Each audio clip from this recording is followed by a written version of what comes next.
Good morning, good afternoon, good evening to my Buy Black for Life family. Welcome, welcome, welcome. Happy New Year. This is our first conversation with our business owners in our community for 2023. Welcome to the Buy Black for Life platform. My name is Jerome Hurt, founder and CEO of Buy Black for Life. Welcome, one and all, to this amazing conversation. May you be watching it live or you're watching it on replay. Just put in the chat where you are from. And this conversation I have been waiting for a long time because um, this amazing woman, her and I have had conversations on something we were working on together, and just her story, her why, her everything has definitely intrigued me. And she has some nuggets for you and myself if you are a business owner and there are things that you are looking to do with respect to strategy, getting your taxes in order. So, excuse me, so many things that she brings to the table. So, Buy Black for Life family, I want to introduce um, Dr. Tyra Jones. Dr. Tyra, welcome, welcome, and Happy New Year. So great seeing you. Thank you. Thank you. It's a pleasure to be here and Happy New Year to you as well. Thank you. Dr. Tyra, let's just jump right into it. Let's start with who you are. What's your background? Um, and I know the name of your business is JA Consulting and Corporate Tax Solutions. Tell us a little bit about who you are and what it is that you do. Okay, great. Well, I was born and raised in Shreveport, Louisiana. And I went to college at Southern University in Baton Rouge, Louisiana, go Jaguars, and HBCU. Yes. I am a legacy. I was a legacy when I went there because my father went there and my mother went there. And so currently, I have two children, and they're both enrolled in school, and they will also be attending there as well. So, with that, just going to my career, my background is in education. I received a science degree from Southern University. I went straight into working in the laboratory. I felt that was boring. And then I went into education, which I had a passion for because I grew up seeing my father in that same realm. In education, he was a high school basketball coach Mhm. and things of that sort. So I had a little experience, through him, as far as, working with children, working with kids.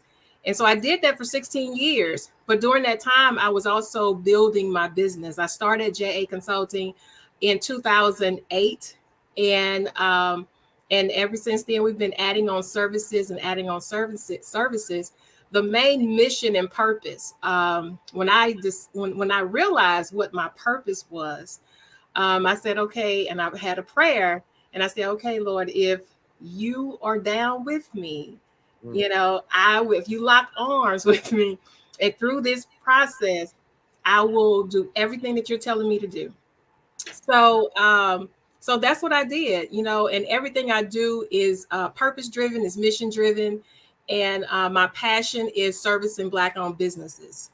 And I always tell people when I interview, we have 99% of our clientele are Black owned businesses, and that is on purpose. And the reason why I say that is because I believe that we need the most support in understanding the financial systems in this country, the credit systems in this country, and especially going into the funding systems in this country because of the disparity of opportunities that we have had in the past. I love that. Thank you. And can you go into talking about JA Consulting and Corporate Tax Solutions? What is it that it offers to the Black community as business owners and even non-business owners? Absolutely. Well, we offer a plethora of services. So I'll start with as far as how how businesses are built. We do assist with corporate structure as far as your LLC acquisition, your corporation acquisition, and really talk to our clients about why you should be an LLC or why you should not be an LLC, why you should be a corporation. How to set up your nonprofit, how to manage your nonprofit. So we do everything from helping businesses start, as well as helping businesses maintain. Now, the key is what we do is that we help with the decision making and why we decide to set up businesses in a certain way. What is the end goal? So Right. we just pretty much consult in that realm. We have a number of services that we offer. We have online courses that we offer as well. We are a tax company as well. We do corporate tax. We don't invite individual taxes. However, we do business owners taxes who have a 1040 Schedule C. As long as you have that Schedule C, we can do your taxes. Now, we can do individual, but we prefer to work with business owners. So that's our niche, and that's some of the services that we have. When it comes to our courses, we have a plethora. We have about 4 courses right now that we're promoting. We're promoting our business credit course, which that course it's been scaling and scaling ever since 2018. We've made it better, even since last year. We've made Okay. it better. Hmm. We have a accounting system program. We have entrepreneur program. We have contract and bidding program. And so 2 of those programs actually were contracted with the city of Shreveport, my hometown, last year, and we were able to help a number of business owners within that city contract to maneuver into city contracts themselves. I love it. So we have a number of services that tailor to starting your business, maintaining your business, but most of the advertisement you'll see from us is about scaling your business, building your business to capacity. We work with over 27 different lenders so that we can reverse engineer a client to make sure that they understand the application and the approval process of getting funded. So we handhold in that sense to make sure that our clientele understand what's going on. So, and what you're talking about, I think it is so valuable whether you are a new business owner or even an experienced business owner who has not fully understood the landscaping of business credit, of scaling, and things of that sort, um, to have services and hire someone like yourself um, to be a consultant for them. Um, how is it that how are you received by our community with it is with what it is that you do, with what it is that you bring? That's an amazing question. We're received differently in a lot of different pockets of the United States.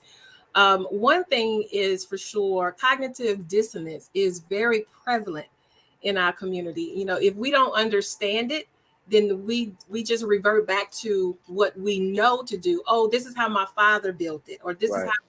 this is how I've been building this business for the last 20 years. I had a call Friday with a gentleman, and he said, "Well, I've never done it like that. I've never done it like that." I said,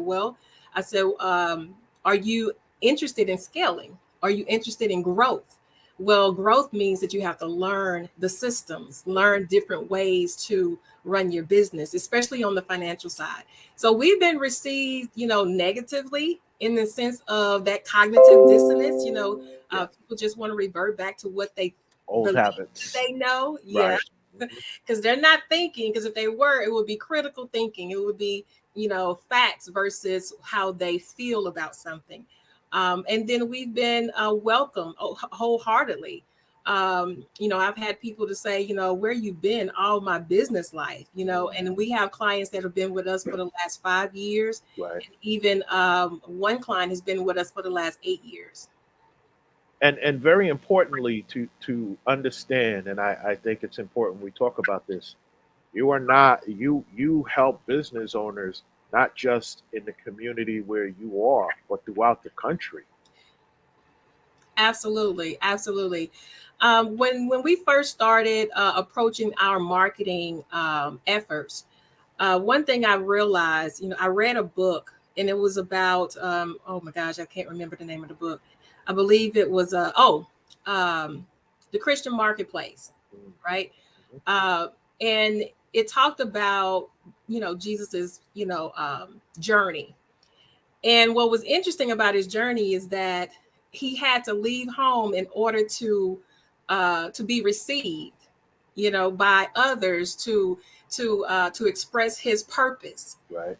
So and even so true when we do our marketing and when we talk to people and when we build our businesses, there's always going to be an appreciation outside of your hometown, outside of where you are stationed, where you're going to get the most benefit. We have had much love on the East Coast over the last, I would say, 4 years Mm-hmm. on the East Coast. And then most recently, we're starting to have a lot of love in Central, well, it's kind of like South, because it's Atlanta. We Okay. have a lot of love in Atlanta now as well. So, from my experience, it's really been more appreciation from people outside of where we are. We're based in Houston, Texas, one of the metropolitan cities in the country. It's You know, growing. yes, It's growing. and it's growing. But the amazing thing is that we have more clients on the East Coast than we do in the city of Houston. Oh wow. Yes. So, Wow. um, so yeah, so we're able to, because of our virtual services and also because of our digital softwares that we've adopted, we can service any client in any state. Nice.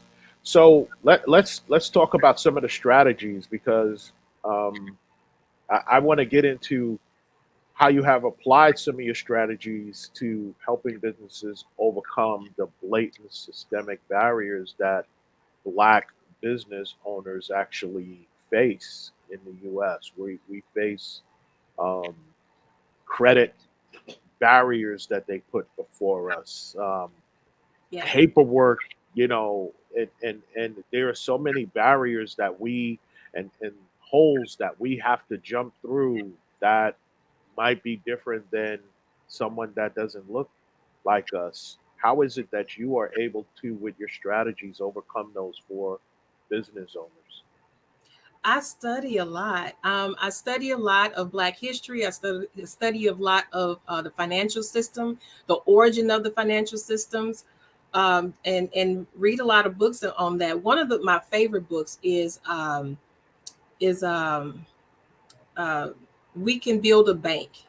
It's either we can build a bank, we can start a bank, and that book is basically about the history of our people starting banks in this country, Right. because a lot of people believe that we recently had Black owned businesses actually start banks, or Black owners start banks in the recent years, but it's been proven and documented that we had banks many years ago in the 1920s and the 19 teens. So I do a lot of reading and research, and what I found is the barriers, not understanding the reasoning. Of course, the reasoning is racism, whatever the Right. reasoning is, whatever. But the strategy that we come up with is literally a defense mechanism. Because so it's just like when you're playing a game of basketball. I love basketball, and I'm gonna give Me this too. And analogy. we'll get into that. Yeah.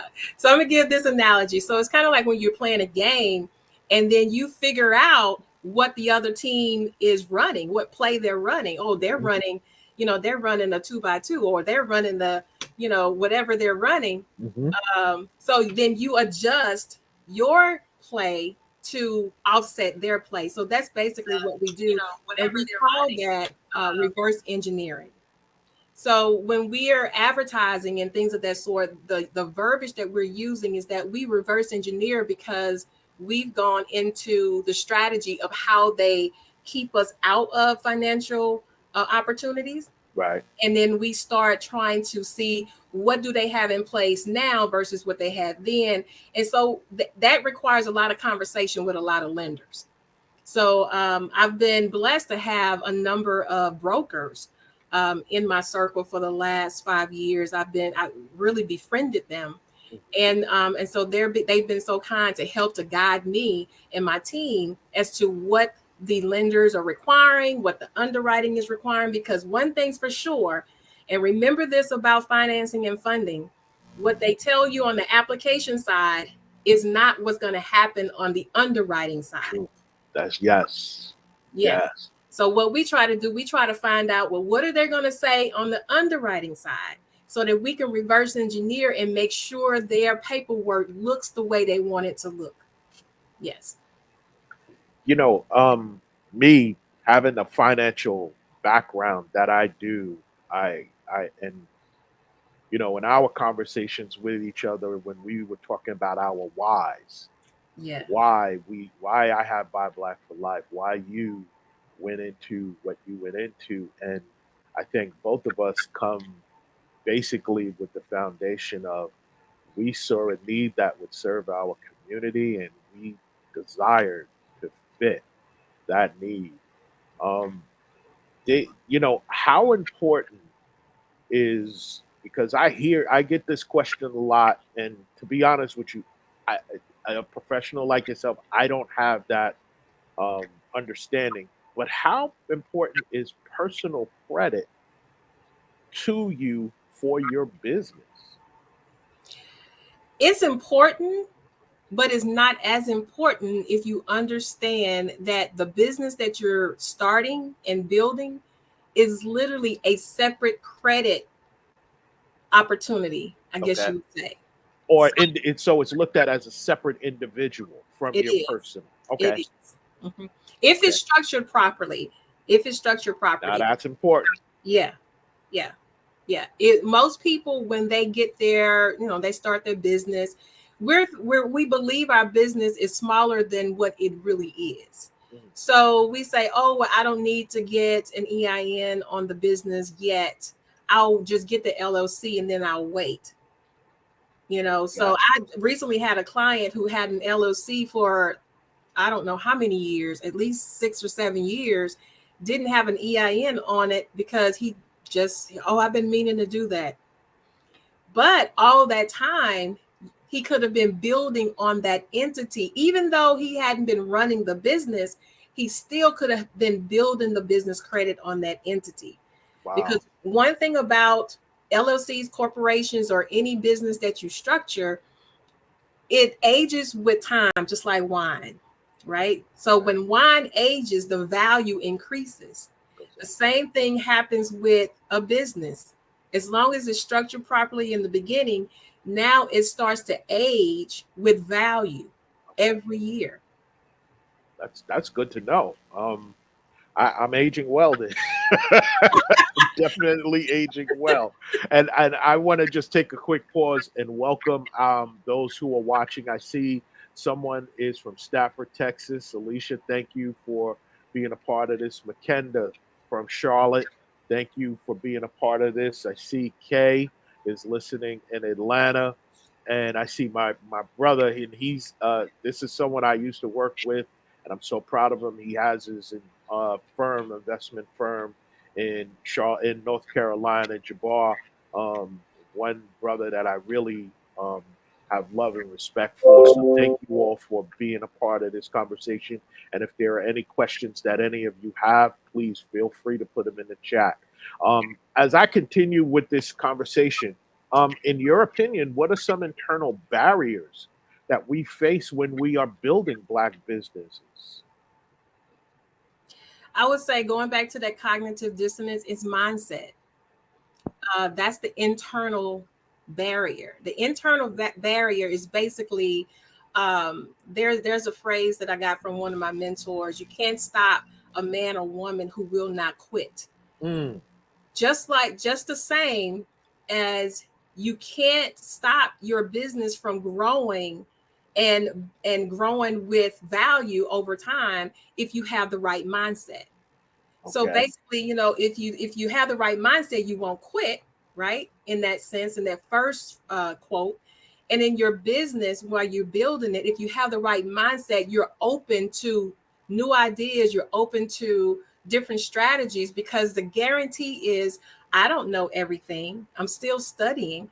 You don't know everything. They don't know everything. But the beautiful thing about it is that your business is never going to be the value it is today. It's always going to be greater Right. as you go along. So the barrier, the internal barrier is mindset, basically. And then also, even last year, we were doing a lot within the company about collaborations.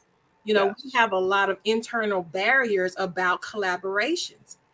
And I spoke at one event and I shared, build some type of collaboration opportunity in your business.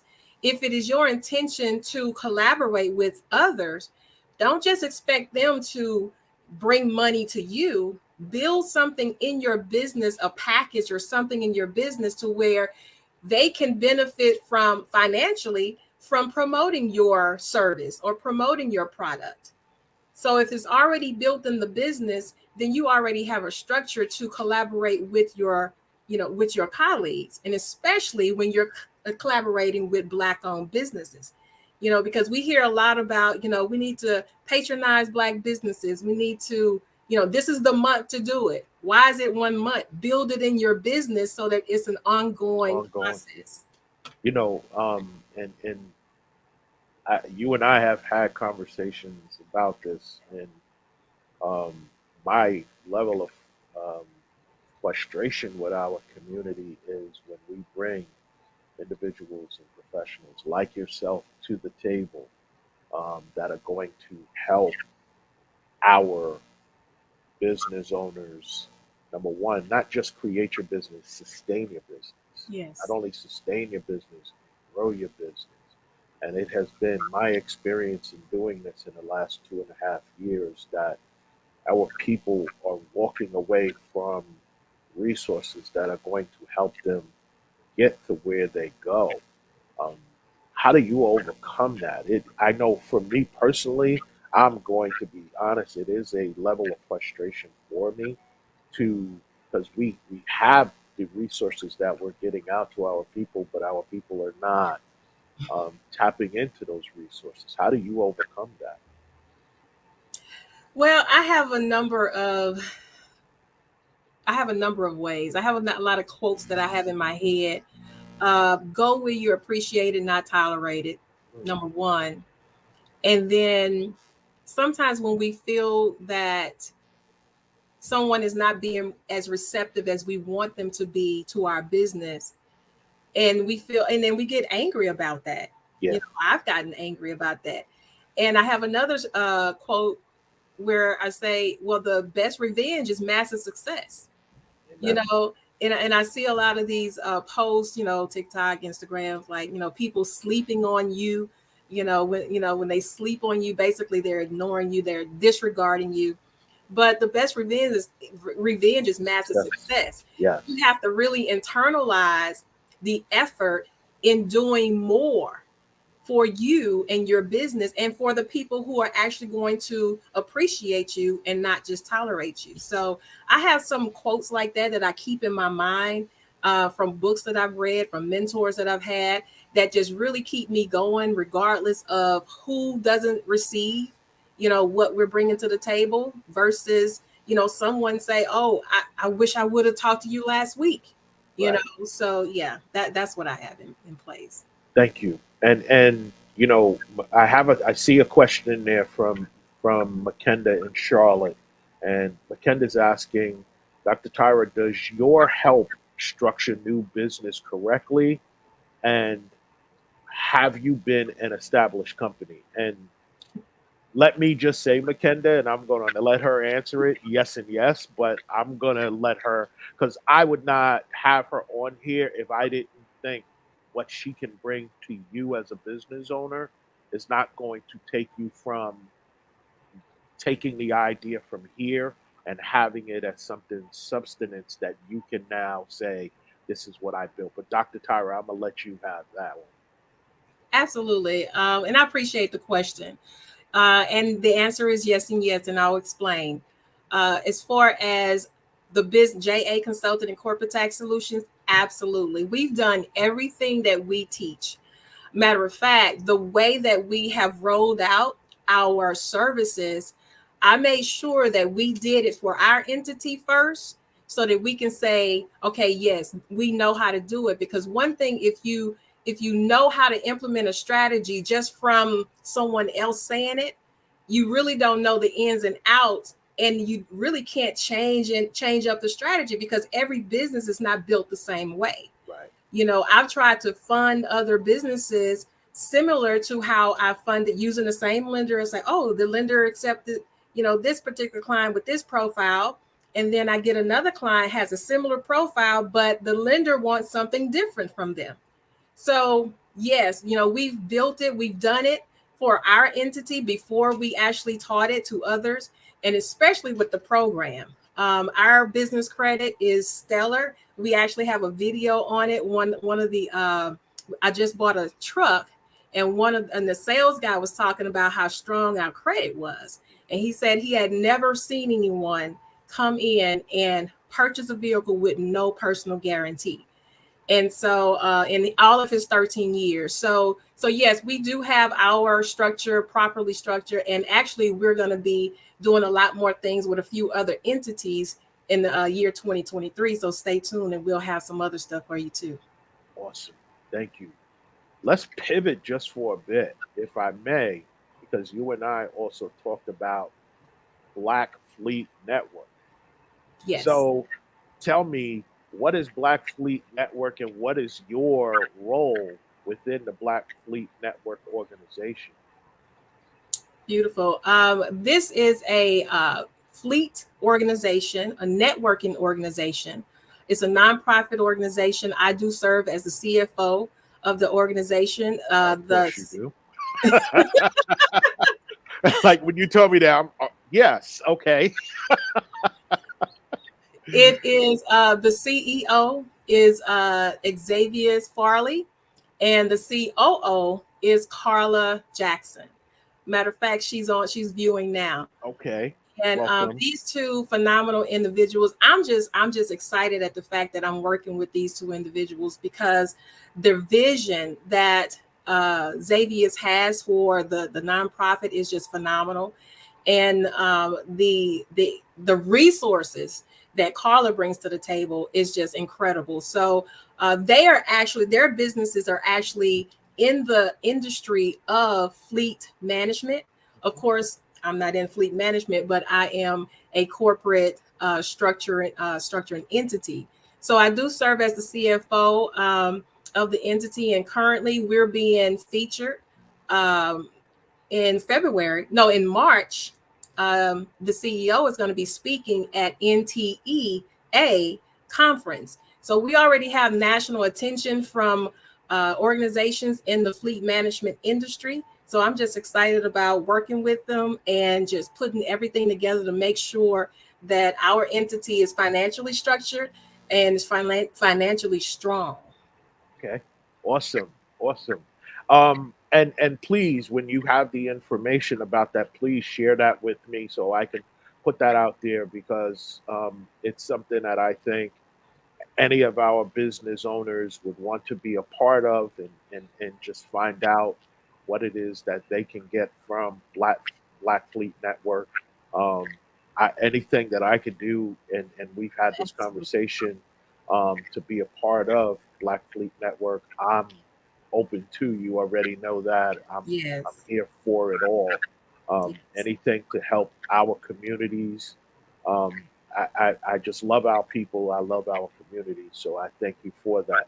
I want to touch on something, a word that you were using that I don't hear a lot of our business owners either talk about or either practice. But I want to ask you, how can black owned businesses or businesses scale in 2023? Wonderful, wonderful. One thing that we found as we, do our marketing and talk to different people, discovery calls, is that most business owners really can't afford the services that they need in order to scale.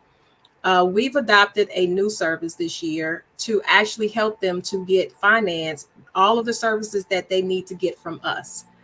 And the beautiful thing about that financing is that, let's say that it only costs $1,500 for us to coach you to scale your business, but you get approved for $5,000. The beautiful thing is that the remainder of the funds you get to keep to build your business, so we can help you with the financial structure and also the guidance on what softwares to purchase, what, where to put those funds, or if you already know where to put the funds, you put them in the areas that you need to put them in your business. The way that businesses can scale, is really thinking outside of the box when it comes to building their business, and realize that every year you need to go back and look at your structure and get your structure evaluated. We actually have a free service where we actually will evaluate your structure to see if you are structured properly for for what you're expecting. Because if you expect to have a certain outcome in December of 2023, but you don't have the structure to support it, and then you wonder, well, why didn't I reach this particular goal? Well, you really have to go back to the foundation of where you are. So in scaling in 2023, it's not just about more revenue. It's about making sure that Uncle Sam stays out of your pocket. It's about mitigating Right. overspending, and making sure that you have the systems in place to scale. The main thing is that you have to make sure that your business is moving away from you into just servicing the clientele with a team, because the more that it stays in house with you, the more that you are demanded of your time in your business, Right. the less scaling that you can do. And explain, because there are business owners that don't necessarily understand what scaling is. Can you explain that in the simplest terms for those who are watching or those who will be watching? What is Absolutely. scaling your business? Scaling is basically growth, improvement in your business. Scaling can be, last week, I helped a client scale, and it was very simple. We've had a conversation about Cash App. Oh, I've been using Cash App, blah blah blah. How about using Square? You Right. know, and so Right. she was able to transition to Square and then sent out her first invoice and things of that sort. That's a form of scaling, Got you. because not only do you now have a professional look when you're getting clients to pay for your services, but also within that system you have all types of reports that you can put. Reporting. Yes. Yes. Yeah. And I want to say, and I don't know if I've ever shared this with you, with our business owners in Buy Black for Life, right? Um, if your payment system is Cash App, we don't you we don't allow them into the community. Yep.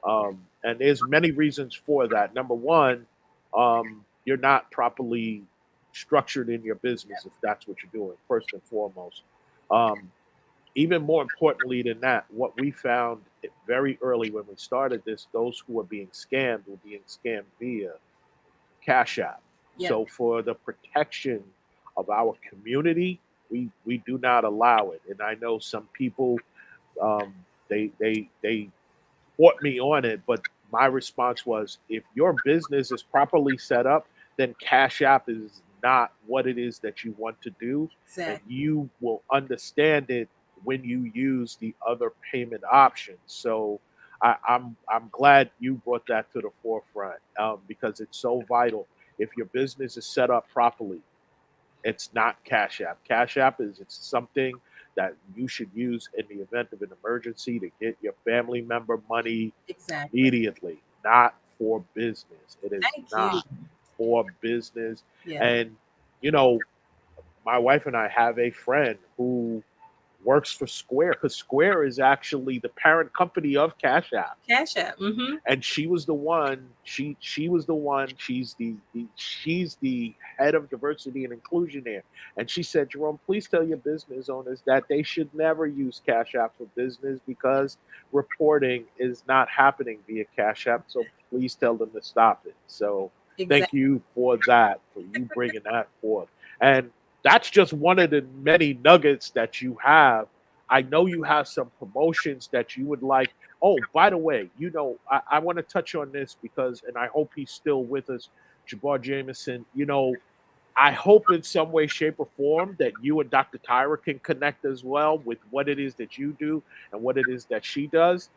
One of the things that I am, most importantly, is a person that wants to connect people. So I hope that, and you could reach out to me, brother, and you have my number and we could talk because you will want to be able to work with what it is you do with Doctor Tyra Jones. She's that amazing. I'm vouching, so no one could ever say no. He didn't say yes. That I'm putting it out there. Right.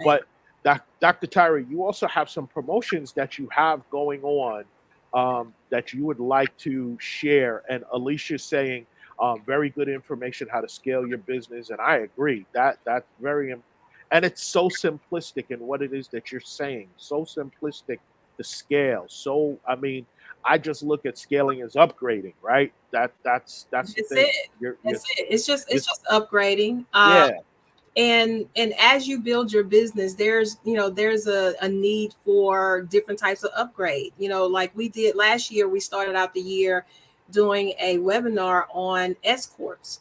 We were getting a lot of clients who were making $200,000 and $300,000 in their business and having a $10,000+ tax bill. wow, I was like, well, that's because you're still filing that on a Schedule C instead of changing your structure. right, You have to upgrade your structure to where you are now an S corp, because now instead of getting taxed at a higher rate, you get taxed at a lower rate, a significantly lower rate at that. So examples like that as far as upgrading, that's basically what it is. It's and upgrade. it's all about structure, like It's you all say. about It's structure. it's all about structure. Yes. So talk to us about your first of all, you're having something coming up next week, a tax webinar. Can you talk to us about that? Yes, yes, yes. So for tax season, everybody's getting ready to do their taxes or have already done their taxes or waiting on their W-2s and 1099s and things of that sort.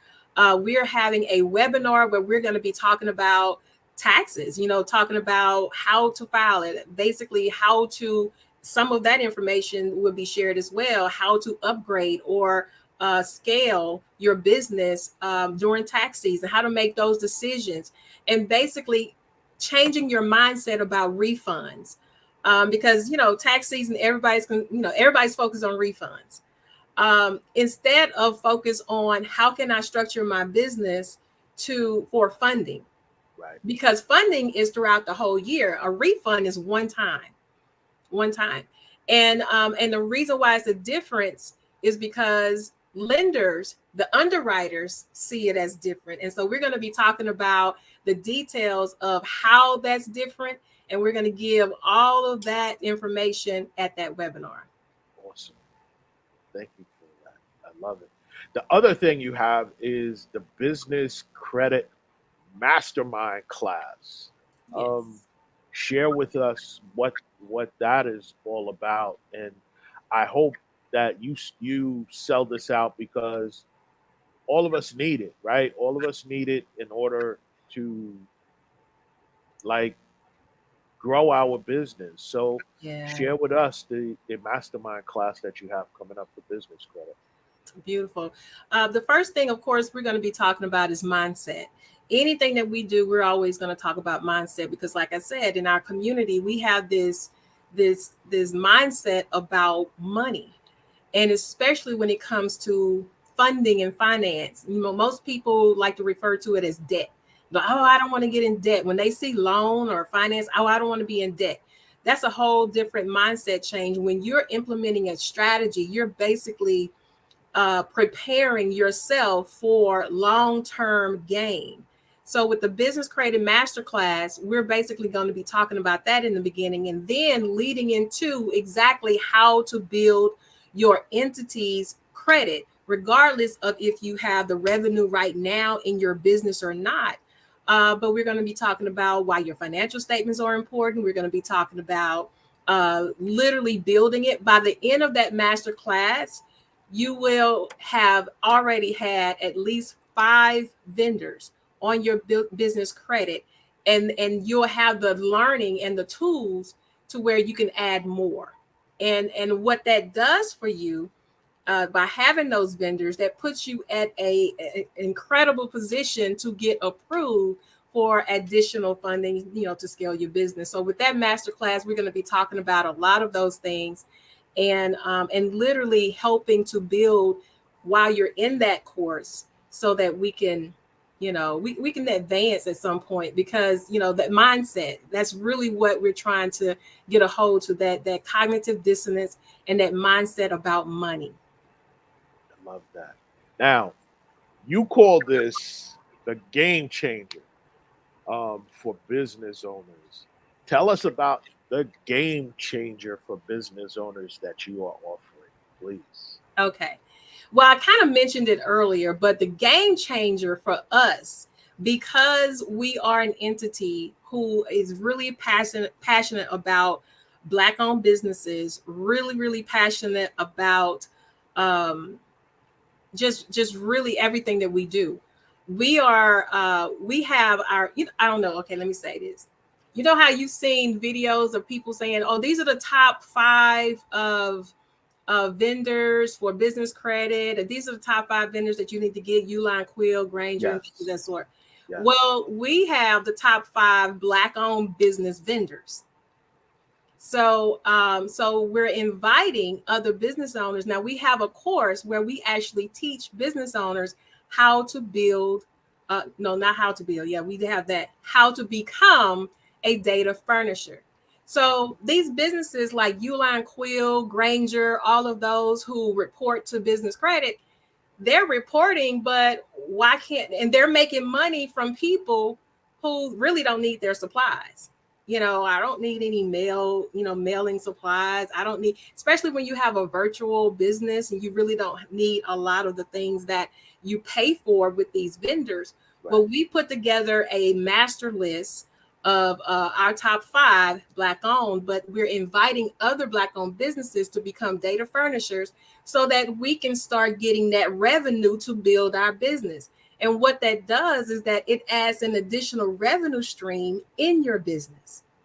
So not only is it an opportunity to learn how to grow your business and really have that kind of Black Wall Street network Right. within the industry of business credit, because now you have Black owned businesses patronizing other Black owned businesses to build their business credit.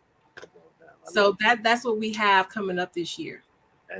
And I absolutely love that. Um, Especially the synergy of us doing business with each other and not building credit. Um, it's here's the nuggets by Black for Life family. It's here for you. Um, and again, I knew this conversation is going to be beneficial to our community. So even if it will not benefit you, my ask, tag someone who this conversation will benefit. We get so many people on the replays that ask so many questions and want to dig in and dig deeper. Well, we've put stuff in the chat. We've put stuff up. If anything comes along and any questions, please reach out to me. I will get you in touch with Dr. Tyra. I'm sure she would rather be more busy than not. Um, and I'm the same way. I'd rather be more busy than not, Right. especially with helping our business owners. And I'm gonna pivot once again because this is the dopeness of who Dr. Tyra is. So you're also a business strategist and coach, right? Mhm. So talk about what it is that you would like to do for some people, some business owners in that realm, and what it is that you're looking to do for Black business owners in February. Well, in February, basically the promotions that we have right now all have a coaching mechanism embedded in them.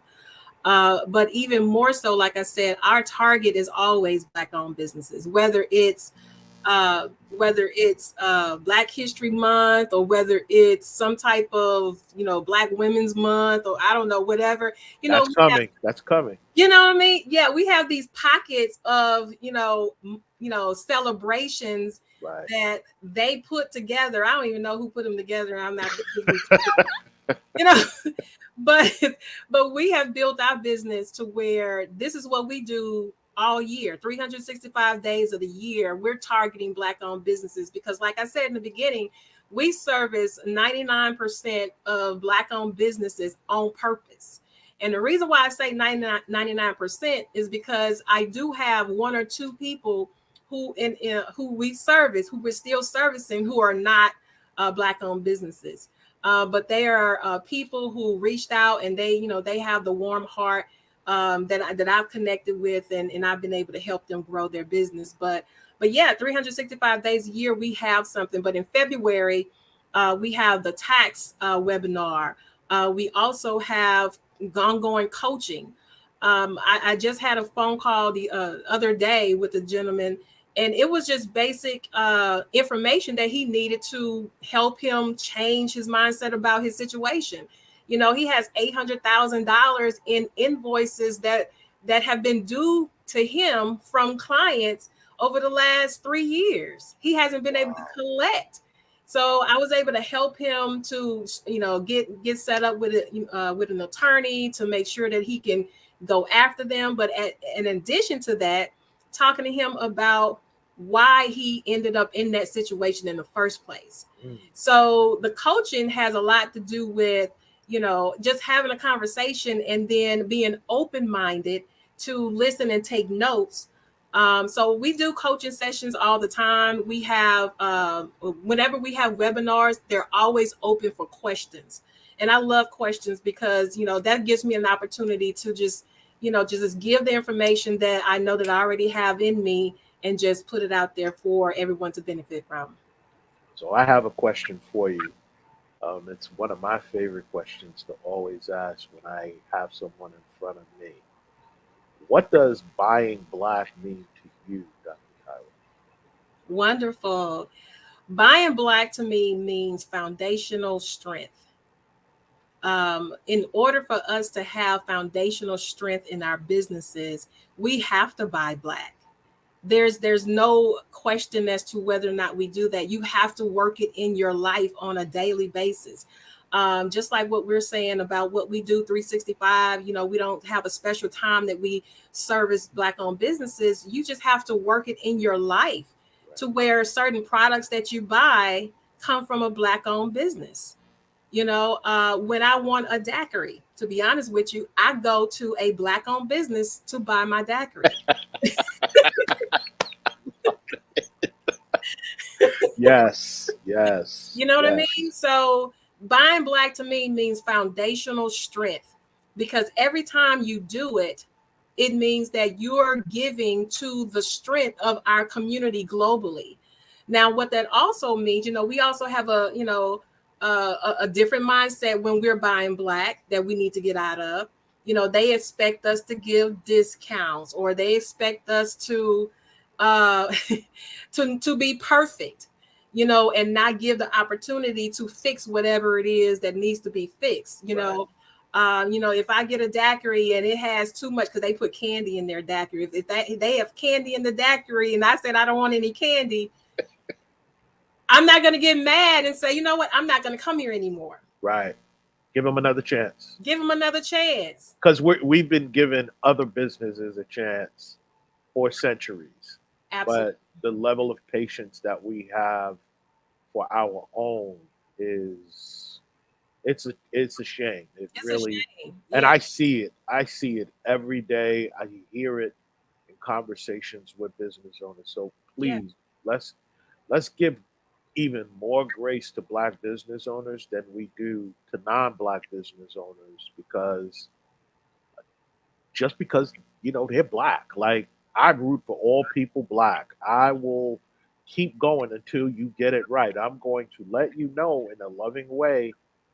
This is this is my 10th time doing this, and I want to keep coming here because I want to uplift my people. So yeah, I agree with you.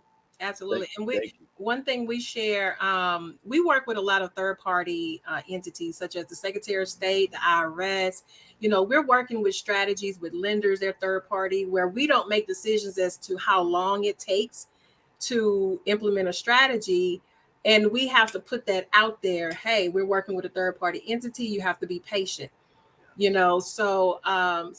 Even in that sense, especially with that, and I challenge our listeners to look up the history of Wells Fargo. If you Yes. look up the history of Wells Fargo, and you know someone in our community who has a Wells Fargo bank account, I do. My mom has a Wells Fargo bank account. And to be honest with you, most of the houses in Texas are the mortgages come from Wells Fargo. Do they really? Yes, Wells Fargo buys out the mortgages a lot in Texas, especially in Houston. Okay. But if you look up the history of Wells Fargo and realize we're still patronizing this entity who did all of these horrible things and still are doing some horrible things in our community, and so we just have to do a check and balances to make sure that we're being fair to each other. Right. Financial institutions that um, we go to were very significant in the slave trade. Let's Absolutely. even go back to that, but we give them grace. We continue, and all that I'm saying is, if you go to that restaurant or that business owner and they're not giving you the level of service that you expect, you give Chase grace, you give Wells Fargo grace. What we are asking is that you give them the same grace, and please don't ask for a discount. Yeah. It bothers me when, as business owners, black business owners, you ask for a discount, but you go to Gucci and Louis Vuitton, and guess what? You are not asking them for a discount, and I know it. I see Right. it. So let's not do that. Dr. Tyra, any last words that you would like to impart upon our community? Because I, I'm going to have to go back again and listen and watch this again, and because you've shared so much that has given me, even with what I do with Buy Black for Life, so there's so many things that I now have to bring to the community. I have to bring to Buy Black for Life as well. Any last words you would like to share with those who are watching live or watching on replay this amazing conversation? Yes, I would like to go back and reiterate the significance of becoming a data furnisher, to be honest with you, because that's literally our virtual uh, Black Wall Street strategy that we have developed within our company. And we're wanting to teach other business owners how to report. So if you are that business owner and you're focused on patronizing Black owned businesses and also helping Black owned businesses, and if you're a product business and you really don't know really how you can help another Black owned business, become a data furnisher so that you can positively report to their business credit, and then we can keep this thing going and you add another additional revenue stream to your business. So I want to encourage people to do that because I believe that it would be building the strength that we need in our community in order to financially maneuver in a lot of other areas, and especially when it comes to establishing financial institutions. So that's a long-term goal that we can actually have if we pair our funds together. And I will say I've reached out to Killer Mike, who is building Yeah. a black-owned bank, Yep. um, because I started my career working in a bank. I reached out to him. I haven't heard back. I'll push again, because I think it's vital that what you're talking about with being a black-owned bank and bringing black resources to our communities is so vital. But I also am impress upon people. When I worked in a bank, there's this thing called the Community Reinvestment Act.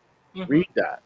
Ask your financial institution, no matter who you bank with right now, what is it that they're doing to invest in their communities? Because the Community Reinvestment Act requires them to invest a certain amount of deposits, that amount of dollars that are on deposit in that branch back into their community. So Absolutely. ask those questions of your Absolutely. financial institution. The only way we are going to get hold these financial institutions accountable that are making places and spaces in our community. The only way we're going to hold them accountable is by checking them. But with knowledge.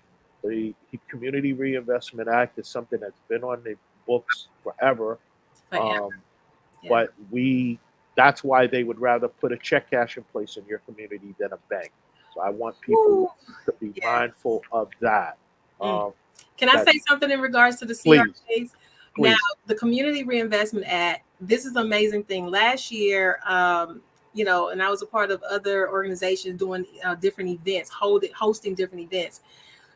A lot of nonprofits are, they're planning their events, they're planning their budgets for the events, but most of them, especially in our community, are not going to the banks and asking about the Community Reinvestment Act, nothing. CRA funds. Yes, They are required by federal law to federal law. to support your community event by paying for it, and they'll even send a professional to come and present at your event.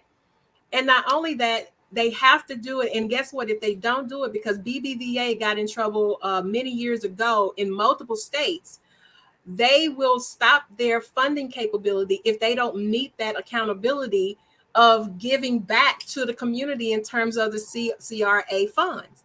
So going back to what you're saying, Jerome, if these nonprofits who are having these events, or a business, you're a business, you're having a big event and you're not getting CRA funds to fund your event or CRA support, you need to get that support because they're required by the federal government, the Federal Reserve, to do so in the community. And if they don't, they stop their lending. And when Absolutely, they stop their lending, that branch is typically going to close down. That's what happened to exactly. BBVA. Yeah. Exactly. And we have a user that basically said that they had never heard of Community Reinvestment Act. Great information. Um, Yes. your bank should have it posted somewhere prominently. It should be in the bank that tells you exactly what it is. And I know this, it's what my career was. So thank Yes. you for that. And Dr. if Tyra. you can go, I'm sorry, one more thing. Uh huh. If they go to the Federal Reserve website, Yeah, the Federal Reserve website has the list of banks who are looking for, or who are able to fund for CRA. And they even have the list of banks who are possibly in trouble with their lending. So those are the ones to really target. So if you go to the Federal Reserve website, all of that information is on there as well. and they will be, listen, it's all about dollars and how to manage those dollars. They're out there. So many of those dollars go unused, unclaimed, and back into the coffers of their board members. We have to be able to ask for what it is that are on the books, and if we don't, we're not going to get it. Dr. Tyra, thank you so much for this conversation. I look forward to so many more. I hope you'll hold space when it's Women's History Month, because I would love to have you on when it's Women's History Month, because Okay. just what it is that I know that you do and what you mean to your community and to me that I know that you do, it would be vital. So I thank you for taking time out of your day and your business to be a part of the Black for Life family. Thank you. It was my pleasure to be here. I look forward to Women's Month. Thank you. And my Black for Life family, if I haven't said it before, I'll say it again. For the love of our people, please continue to buy Black for Life. Thank you.